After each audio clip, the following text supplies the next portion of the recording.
So I know I keep preaching about the use of lines and how it can kick your doodle up a notch, but I really want you guys to see kind of over and over again how you can turn something really simple into something that has got like a lot more interest, feels different, feels more simple than just a little flower on a page, which is what I've started with.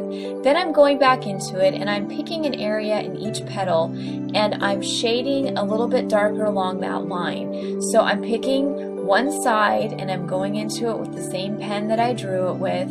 You could use a thicker pen if you don't have the patience to kind of go over that line, but I'm just filling in and creating a bolder line. Now the result is that you get, again, a flower that has a little bit more interest. The petals start to kind of pop and come to life, but I'm going to keep going. I'm going to shade and kind of create those bolder lines around the center, and then I'm going to keep going. I'm going to add fine lines on those petals to kind of signify the detail on a petal, and those fine lines are perfect to use to show that shading. And then I'm going to start adding a few more shapes, a few more lines, kind of building upon that petal, upon the flowers, and then once again use those darker, bolder lines on one side of each little shape to get things to start to pop even more.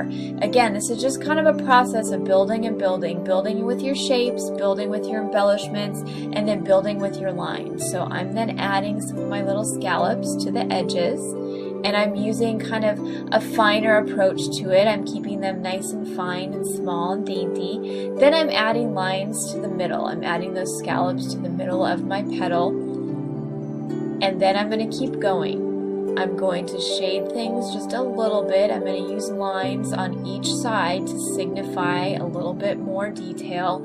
And once that starts to develop, you can see that the flower starts to come to life in a completely different way. And the only thing I used was a contrast of bold lines, light lines, airy lines, all to kind of signify shading on that flower, but also to bring it to life.